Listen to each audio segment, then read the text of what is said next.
ने शुरू की थी कि 400 पार जाएंगे, आधे में रह गए। पप्पू यादव को अपने साथ मान रहे हैं? बिल्कुल मानते हैं। चुनाव में तो इधर उधर बीजेपी को हराया ना उन्होंने। उम्मीद है आपको कि बीजेपी और जेडीयू के लोग जो मंत्री बने हैं काम करेंगे? मुझे उम्मीद इसलिए नहीं है, लेकिन फिर भी उम्मीद करते हैं कि भाई शायद तभी तो उनका जो अपने स्टेट के लिए मन ताज़ा होगा। अब हम लोग की तादाद अच्छी खासी है, हम लोग की आवाज़ नहीं बंद कर पाएंगे ये मोदी जी। पहले बंद कर दिया जाता था। बिल्कुल, हम लोग का माइक नहीं बंद कर दिया जाता था। मोदी जी के मित्र अदानी जी के नाम होने से तुरंत माइक काट दिया जाता था। अब काटने की हिम्मत होगी किसी? जान गई है मोदी सरकार कि अब हिंदुस्तान के लोग उनके पक्ष में नहीं है। नमस्कार, आप देख रहे हैं लाइव सिटीज़। मैं हूं आपके साथ सौरभ राज। मेरे साथ किशनगंज से कांग्रेस के सांसद मोहम्मद जावेद हैं। इनसे बात करेंगे कि आखिर इन लोगों की कहां पे चूक हो गई, कैसे इन लोग सरकार बनाते बनाते रह गए। आखिर नरेंद्र मोदी को थोड़ा सा नुकसान तो ज़रूर हुआ, लेकिन राहुल गांधी को फ़ायदा बहुत कम हुआ।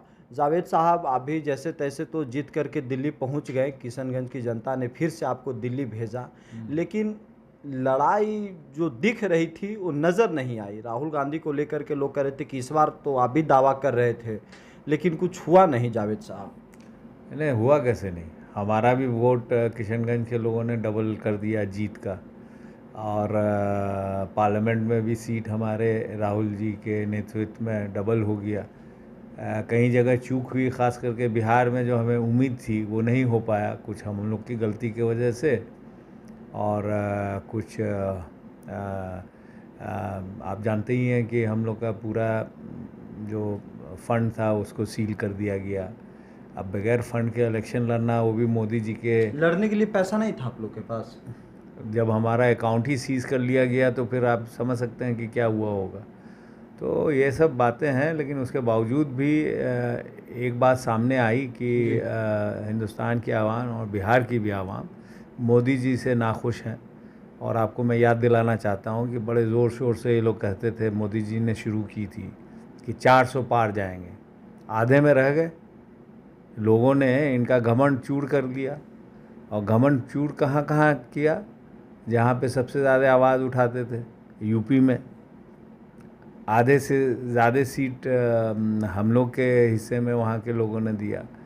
तो ये इलेक्शन में तो हमारी जीत जो हुई है वो हुई है, लेकिन इसमें मोदी जी की पर्सनल हार हुई है। लेकिन वो तो कह रहे हैं कि इन लोग तो 100 सीट क्रॉस नहीं कर पाए, इतना जोर शोर से हल्ला कर रहे थे, पैदल यात्रा कर रहे थे। जोर शोर से हम हंगामा नहीं कर रहे थे, जोर शोर हंगामा नहीं कर रहे थे, हम हंगामा कर रहे थे। कौन कह रहा था 400 पार? 400 पार हुआ तो 100 कितना बचा?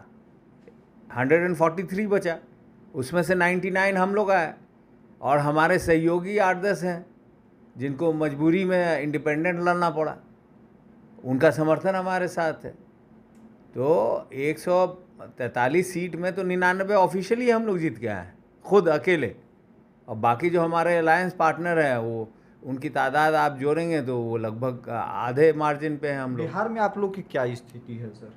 बिहार में स्थिति पहले से बेहतर है, लेकिन हम लोग को कम से कम 25 सीट आना चाहिए था। मुझे अफसोस है कि सिर्फ 10 हम, और 10 हमारे से 9 सीट आप पप्पू यादव को अपने में शामिल कर रहे हैं।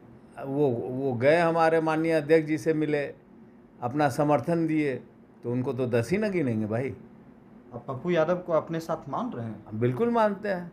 चुनाव में तो इधर उधर बीजेपी को हराया ना उन्होंने, बीजेपी और सहयोगी को। आपको भी हराएं? हाँ, आप लोग को भी हराएं आरजेडी? नहीं, उनकी जो लड़ाई थी मेन, सिटिंग कौन था? जेडीयू के। तब उनको ना हराया भाई, तो सिंपल सा है, जो सिटिंग है वही हारता है, और हारा और उन्होंने हराया। लेकिन बात सिर्फ वो नहीं है, बात ये है कि हम लोग को बिहार में भी यूपी से ज़्यादा हम लोग का बेहतर प्रदर्शन होना चाहिए था। मेहनत भी बहुत हुआ, लेकिन कहीं ना कहीं कुछ चूक हुआ, और हम लोग इसका सर्वेक्षण करेंगे और सुधार करने की कोशिश करेंगे। आप लोग लगातार मंत्रालय के ऊपर सवाल उठा रहे हैं कि नीतीश कुमार को कुछ नहीं मिला, बिहार को कुछ नहीं मिला। वो लोग कह रहे हैं कि काम करके दिखाएंगे। विपक्ष वालों को लार टपक रहा है कि कुर्सी नहीं मिला। देखो भैया, कुर्सी में तो बैठे हैं अभी फ़िलहाल, कुर्सी नहीं मिलने का सवाल ही पैदा नहीं होता है। और जहाँ तक बिहार का ये है फॉर्मूला, आप ही लोगों ने बताया, टीवी में अखबारों में हमने पढ़ा कि हर 5 एमपी पे एक कैबिनेट मिलेगा और हर 2 एमपी पे एक राज्य मंत्री मिलेगा। तो मुझे अफसोस है कि आदरणीय नीतीश जी जो इतने मजे हुए पॉलिटिशियन हैं, उनके हिस्से में 2 कैबिनेट आना चाहिए था और 1 स्टेट आना चाहिए था। उनको सिर्फ 1 कैबिनेट दिया गया, और वो भी जो गिरिराज जी हमारे जो भूतपूर्व रूरल डेवलपमेंट के मंत्री थे, उनका 1/4 जो पोर्टफोलियो है उनको दिया गया। तो ये तो हम लोग के साथ अन्याय हुआ। भले ही वो जेडीयू के कोटे से मिनिस्टर हुए हों, लेकिन उनको जो पोर्टफोलियो कम दिया गया, उसका नुकसान तो हम लोग को भी होगा, हम बिहार के लोगों को भी होगा। पूरे बिहार को इससे नुकसान होगा। बिल्कुल नुकसान होगा। अरे मंत्री होता है अपने स्टेट का, तो वो तो कुछ ना कुछ कोशिश करता है कि हमारे स्टेट में कुछ ज़्यादा काम हो पाए। उम्मीद है आपको कि बीजेपी और जेडीयू के लोग जो मंत्री बने हैं काम करेंगे? मुझे उम्मीद इसलिए नहीं है, लेकिन फिर भी उम्मीद करते हैं कि भाई शायद कभी तो उनका जो अपने स्टेट के लिए मन ताज़ा होगा। पिछले 5 सालों में हमने देखा कि कई ऐसी योजनाएं थी जो हमें मिलना चाहिए था, उसके मंत्री भी हमारे बिहार के थे, लेकिन उतना नहीं मिल पाया, तो उसका अफसोस है हमें। और हम लोग उम्मीद कर रहे थे कि इस बार भी 3/4 जो सीट्स है वो एनडीए को दिया गया, तो स्पेशल हम लोग को स्टेटस मिलना चाहिए था, स्पेशल फंडिंग मिलनी चाहिए, स्पेशल मंत्रालय मिलनी चाहिए। कोई भी एक इम्पॉर्टेंट मंत्रालय नहीं दिया गया बिहार को, तो बड़े अफसोस की बात है। देखिए 19 से 24 तक आप भी एक बैनर लेकर के पार्लियामेंट में खड़े रहे, हासिल कुछ नहीं हुआ। इस बार भी कोशिश करते रहिएगा, उम्मीद है कि इस बार पहले दिन से कोशिश करेंगे। और ये जो शुरू होने वाला है 24 से, इसमें अब हम लोग कमज़ोर नहीं हैं। अब हम लोग की तादाद अच्छी खासी है। हम लोग की आवाज़ नहीं बंद कर पाएंगे ये मोदी जी। पहले बंद कर दिया जाता था। बिल्कुल, हम लोग का माइक नहीं बंद कर दिया जाता था, हम लोग का स्पीच नहीं बदल दिया जाता था, काट दिया जाता था।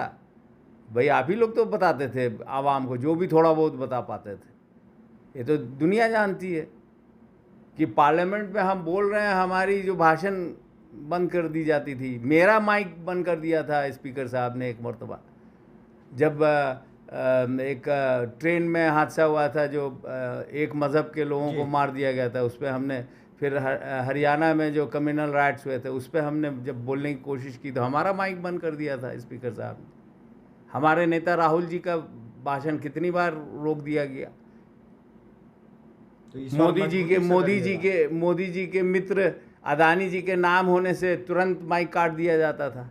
अब काटने की हिम्मत होगी किसी की? अब हिम्मत नहीं है, बिल्कुल किसी की हिम्मत नहीं होगी। वो लोग जान गई है मोदी सरकार कि अब हिंदुस्तान के लोग उनके पक्ष में नहीं है। प्रधानमंत्री तो वही है, प्रधानमंत्री होंगे, इसमें कोई शक नहीं है, लेकिन हिंदुस्तान की आवाम उनके विरोध में है। आपको भी ताकत मिली है। बिल्कुल, थैंक यू।